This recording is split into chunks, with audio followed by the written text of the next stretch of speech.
The W versus the V in English. Up until about the 10th century, the letter V did not exist in pronunciation. Marble sculpturers used to use a V instead of a U because the U made the marble crack. Eventually, the use of two V's became standard as the double U. They used two U's that they called V's, and it became the W in the modern alphabet. What I'm trying to say is that the two are interchangeable. One is paleo and the other one is modern. I use the old sound, wa, instead of va, because that is the sound that our Lord Jesus and all the other ancients would have heard and used in their day. Everyone has a personal name. God has one. Do you know what it is? You can find it easily in the original Hebrew of the Old Testament Bible. Our God's name has become corrupted by erroneous translations, traditions, and just plain stupidity. It is unfortunate that today many people believe his name is God or Lord. These are merely titles. How stupid can Christians be believing that a title has become somehow the name of our God? Why don't our religious leaders correct this major Christian flaw? It's reprehensible. Do we think that the personal name of our God is irrelevant or unimportant? Of course not. It is relevant if for no other reason than that the title of God is given to any made-up deity deemed worthy by men for divine worship. Our God is no ordinary deity. He is not a God made of wood, stone, or metal, like the others. He is alive. There were many such gods in the ancient past, and they all had personal names.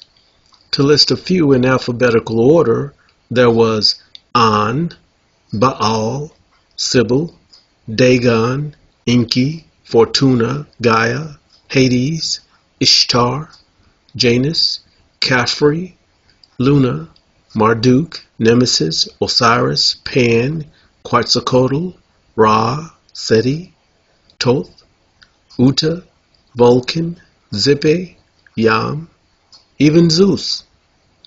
Where are they now? Did they all die out or just fade away with time?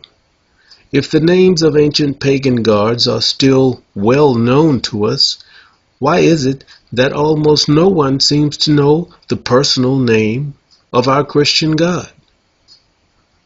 It's in the Bible, and it appears over 7,000 times. This is many more times than any other name's appearance in the entire Bible. It appears in the form of English consonants without the use of vowels.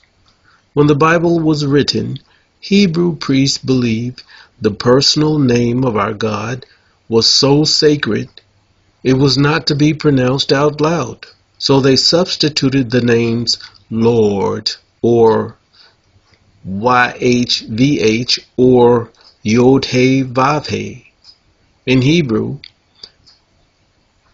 YHVH appears as Yod-He-Vav-He. In Greek, it is called the four letters or the tetragrammaton, which means the four letters that stand in for the name Yahuwah. The first time our God revealed his personal name was to Moses before sending him to meet with the Pharaoh of Egypt. The name given to Moses was Yahuwah. Remember, the Hebrews spent 430 years as slaves in Egypt. Most of them had forgotten our God and had begun to worship the gods of Egypt. Egypt had 10 major gods. That is the reason our God vexed them with 10 major plagues. I'll bet you didn't know that. Later, God also revealed his personal name to the entire nation of Israel. By speaking himself, God spoke from the Mount of Sinai. He personally spoke to the entire tribes of Israel and told them, I am Yahuwah, your God. Yahuwah is our God's personal name. The oldest archaeological evidence for the pronunciation of our God's true name was oddly enough found in an Egyptian hieroglyph. These archaeological sculptures are from the time of Amenhotep III, circa 1382 to 1344 BC. One last thing. Did you know that the true name of our God is indelibly written in code in one of the first 5 books of the Bible? The books of Genesis, Exodus, Leviticus, Numbers, and Deuteronomy, or as the Jews call them, the Torah. To find the name of our God, one must first decipher a simple code. Keep in mind that Hebrew is written from right to left, not left to right like in English. You must count 50 letters in this code in equal letter distances.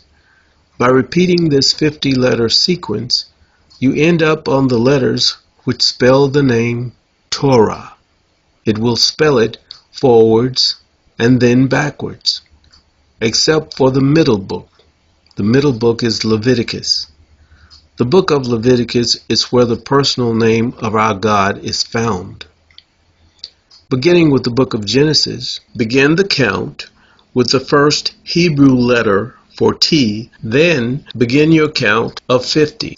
You will find that after counting the first 50 letters, you come to O.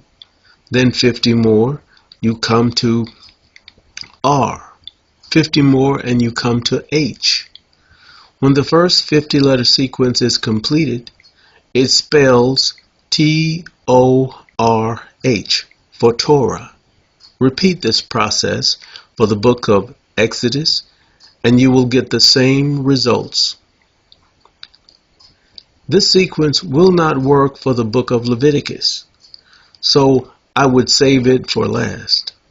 Next, when you do the books of Numbers and Deuteronomy, begin your count with the Hebrew letter for H, then 50 more and you come to R, and 50 more and you come to O, 50 more and you come to T.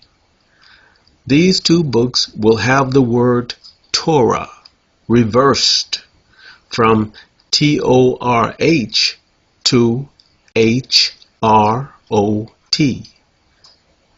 This is where it spells Torah backwards in the book of Numbers and Deuteronomy.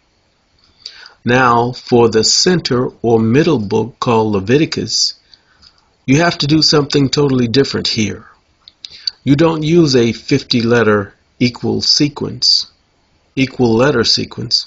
Instead, you use a 7-letter equal letter sequence, counting 7 letters this time, not 50, from left to right. You end up on the first letter being Yod for Y, the next is He for H, the next is Vav for W, the next is He for H. Are you getting the picture already? These letters spell the letters YHVH. The book of Leviticus contains the Bible code for the true name of our God.